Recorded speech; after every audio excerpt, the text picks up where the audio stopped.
বিরতির পর স্বাগত। এবার চোখ রাখছি আবহাওয়ার দিকে, কারণ সামনেই রয়েছে পৌষ সংক্রান্তি। আর পৌষ সংক্রান্তির আগে কিন্তু আজ আবারও জাঁকিয়ে শীত পড়তে শুরু করেছে রাজ্য জুড়ে। বেশ কিছুদিন শীতের তাল কাটলেও আজ আবারও সকাল থেকে কুয়াশার দাপট এবং শীত পরিলক্ষিত।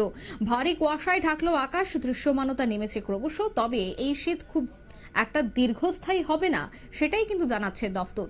তবে সে বিষয়ে আরো বিস্তারিত জানবো। টেলিফোন লাইনে যুক্ত হয়ে গেছে প্রতিনিধি সুপ্রীতি মুখার্জি। সুপ্রীতি, যে শীত আমরা সকাল থেকে পরিলক্ষিত করছি এবং যে ঘন কুয়াশা তা দীর্ঘস্থায়ী হবে না, এমনটাই দফতরের যে ইঙ্গিত, দফতর কি জানাচ্ছে?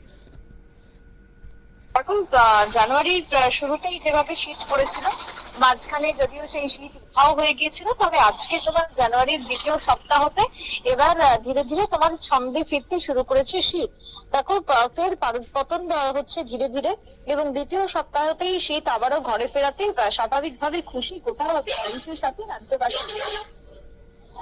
তবে সেদিক থেকে দাঁড়িয়ে তোমার আবহাওয়া দপ্তরের যেটা খবর, তাপমাত্রা নামবে ধীরে ধীরে। রাতের তাপমাত্রা অন্তত তোমার 4 ডিগ্রি পর্যন্ত কমতে পারে। গত সপ্তাহে বা তোমার জানুয়ারির প্রথম সপ্তাহেই দেখেছিলাম জাঁকিয়ে শীত ছিল সেক্ষেত্রে, এবং তারপরে তাপমাত্রা ফের একবার বেড়ে যায়। সর্বোচ্চ এবং সর্বনিম্ন তাপমাত্রার ক্ষেত্রে ব্যাপক প্রভাব লক্ষ্য করা যায়। সর্বোচ্চ তাপমাত্রা বেড়েছিল স্বাভাবিকের থেকে 6 ডিগ্রি। তবে এবার তোমার সর্বনিম্ন তাপমাত্রার এবার পতন হবে ধীরে ধীরে, তার সাথে বাড়বে কুয়াশার পরিমাণ। আজকে সকাল থেকেই তোমার কুয়াশা লক্ষ্য করা গেছে, ভারী কুয়াশা, এবং এখনো পর্যন্ত বেলা 12টা বাজলেও রোদের দেখা মেলেনি। এবং আজকাল এবং এই সপ্তাহটা জুড়ে আবারও ঠান্ডা থাকবে। অনেক ক্ষেত্রে মনে করা হচ্ছে যে যেহেতু একদিকে তোমার কুম্ভ, অন্যদিকে তোমার মকর সংক্রান্তি, এই যে গঙ্গাসাগর শুরু হয়ে গেছে, এই পরিস্থিতি বা এই মৌসুমে দাঁড়িয়ে তোমার অনেকটাই ঠান্ডা এবার অনুভব হবে। কিন্তু এই সংক্রান্তি পেরিয়ে গেলে 15 তারিখের পর থেকে আবারও শীত কিছুটা বাধা প্রাপ্ত হবে। তাই শীত যে একেবারে দীর্ঘস্থায়ী সেটা কিন্তু এই মুহূর্তে জানাচ্ছে না একেবারেই হাওয়া অফিস। তাই শীত যে ক্ষণস্থায়ী, এবং আর কয়েকটা দিনই আমরা এই ঠান্ডা পাবো, তারপরে ফের একবার তোমার ঊর্ধ্বমুখী হবে, এমনটাই কিন্তু জানিয়ে দেওয়া হচ্ছে। তবে ইতিমধ্যেই যেটা খবর, তোমার তুষারপাত হচ্ছে কোনো কোনো ক্ষেত্রে, যার মধ্যে তোমার রয়েছে জম্মু কাশ্মীর, যার মধ্যে তোমার থাকছে দার্জিলিং সহ সিকিম, এবং সিমলার কোনো কোনো অঞ্চলেও তোমার তুষারপাত হচ্ছে।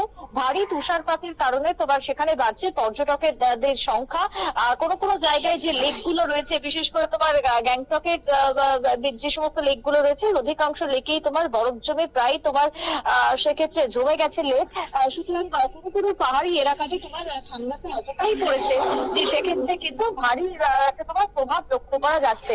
কিন্তু ঠিক তার অন্যদিকে দাঁড়িয়ে ত্রিপুরাতে ঠান্ডাটা আজকে থেকে পড়েছে, এবং তার সাথে উত্তর পূর্ব ভারতে ঠান্ডাটা আবারও অনুভব হবে আগামী 3-4 দিন। তারপরে আবারও পারদ ঊর্ধ্বমুখী থাকবে, এমনটাই কিন্তু আগরতলা হাওয়া অফিসের পূর্বাভাস। তবে ভোরের দিকে কুয়াশার কারণে যাতায়াতের ক্ষেত্রে সমস্যা তৈরি হচ্ছে। অধিকাংশ ট্রেনই তোমার লেট করছে, ভোরের দিকে ট্রেন দেরিতে চলছে। তবে বিমান চলাচলের ক্ষেত্রে আগরতলা হাওয়া অফিসের থেকে যে খবর আমরা পাচ্ছি, তাতে করে আপাতত স্মুথলি রয়েছে চলাচল।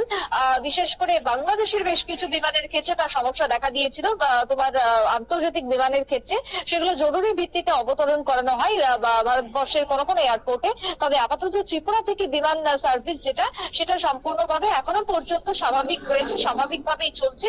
তবে ট্রেনের ক্ষেত্রে কিছুটা দেরি করা হচ্ছে, দেরিতে রান করানো হচ্ছে ভারী কুয়াশার কারণে, দুর্ঘটনা হাত থেকে জনগণকে, যাত্রীদেরকে সুরক্ষিত করার জন্য, এমনটাই কিন্তু জানাচ্ছে এই মুহূর্তে হাওয়া অফিস। অঙ্কিতা, ধন্যবাদ সুপ্রীতি। অর্থাৎ যে শীত এই মুহূর্তে জাঁকিয়ে পড়েছে রাজ্য জুড়ে, তা আগামী কয়েকদিন অর্থাৎ পৌষ সংক্রান্তি পর্যন্ত থাকছেই। তবে তারপরে যে আবার শীতের তাল কাটবে, অর্থাৎ ধীরে ধীরে ক্রমশ তাপমাত্রা বাড়তে পারে, তারই কিন্তু ইঙ্গিত এই মুহূর্তে পাওয়া যাচ্ছে আগরতলা আবহাওয়া দফতর থেকে। নিয়ে নিচ্ছে ছোট্ট একটি বিজ্ঞাপন বিরতি, সঙ্গে থাকুন।